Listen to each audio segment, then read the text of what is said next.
Hey guys, happy Sunday. It's a beautiful day here in Northern California. I'm here on the 101, driving up the 101 today, up above Eureka. I have the freshwater lagoon here behind me. Beautiful place. If you like kayaking or anything like that, these lagoons are great. There's about, at least three. I might be forgetting one because there's a big lagoon. There's this lagoon, which is freshwater lagoon, and then there's Stone Lagoon. I think that's about it for the lagoons. I may be wrong though. I can't really think of another one. Anyways, that's not what the video is about. Just wanted to briefly talk about that, and it's a beautiful fall day, as you can see. I love these kind of days. Just that feel of fall in the air, and fall is a beautiful time of year, and a lot of great weather here in Northern California in the fall normally. We did have a little bit of rain not too far back. So enough about all that. I wanted to kind of return to the talking about resting in Christ. We were talking about that on the last video, and just talk about the fact that resting in Christ is something we have to kind of keep coming back to. And what do I mean by that? Well, it's easy to get our eyes off of Christ and to not rest in Christ, especially in the times that we're living in, the turbulent times. And I've had to be practicing that myself, where, with all the concerns about the fires and the economy and the dollar losing value and all of the things happen, the social ills and all the things happening here in our country, in the United States and across the world, it can be very challenging to rest in Christ, because it's hard not to look at those things and feel anxiety and fear. When I go to the supermarket or go to buy something that cost X amount even 4 or 5 months ago, and it's many dollars more just in that short period of time, it causes me concern. It's like, how does a person even budget for the future? How do you plan for the future when you don't know if, economically speaking, how to even plan? How does a person keep up with this kind of inflation, with this kind of craziness? I don't really have the answers to that. And how does a person rest in Christ during times like this? It's definitely an exercise of faith, and we kind of have to get rid of the idea that every blessing that God gives us is necessarily like a blessing of ease or whatever, because for whatever reason, he did tell us, as we talked about in the last video, that tribulation and trials is a part of this life, but not to worry. He's overcome the world. We talked a little bit about Revelation, in the book of Revelation, where it talks about wiping every tear from our eyes, for all that at the end of all this, and this being a part of that process. And he doesn't call us to know everything or to understand everything. He just calls us to have faith and to trust. And I know that that's such a difficult thing to do when things seem to be completely out of control and in chaos, and in a lot of ways they are. But there again, he tells us, when he talks about these end times, about these last days, that that's the way is going to be.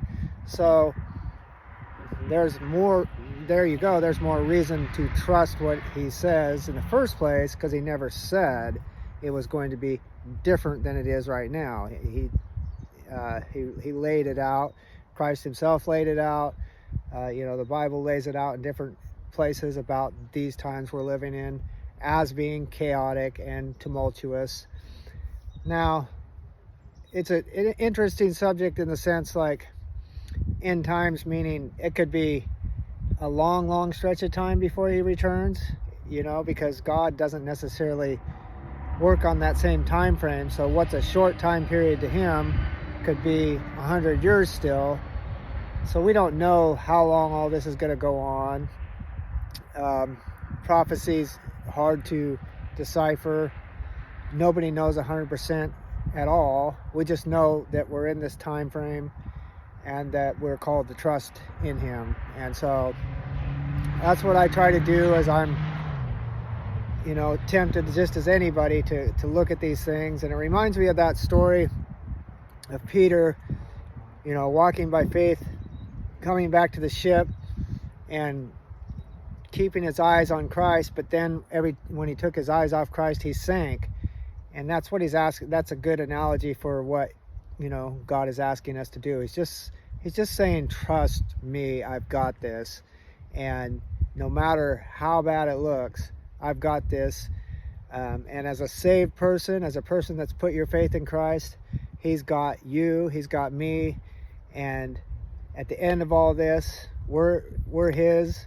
And there's nothing's going to change that. No amount of societal confusion and decay, no amount of economic upheaval, no amount of just all the ills that society's going through, the theft and the general degrading of society, the general flushing of society. It's horrible to see. This country isn't recognizable anymore. I don't recognize it from even a few years ago, and I certainly don't recognize it from when I was growing up here in the United States. I mean, I grew up here in Northern California, Happy Camp area, moved to Eureka area when I was older, when I was like 18 or 19, something like that. And it was a different country. It was a different place. It had its problems. It's never been perfect. Society's always had its problems.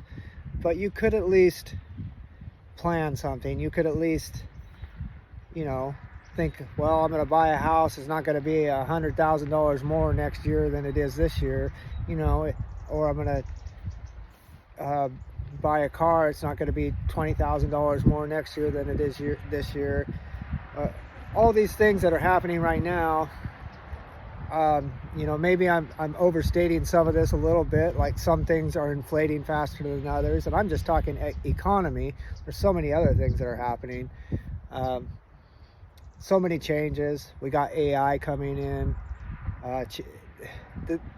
It is a transformation of epic proportions that our world is going through right now, and there's too many moving parts, and nobody can know how this is all going to come out, other than what are we going to trust what the Bible predicts as the end of all of this.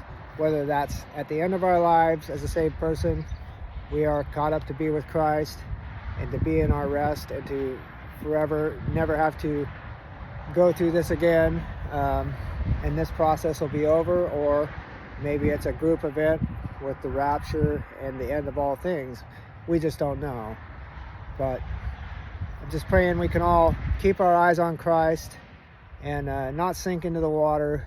That's our human tendency, to take our eyes off Christ and to look and to feel that fear, but just trust and keep our eyes there as much as we possibly can. We're human. We're going to take our eyes off some.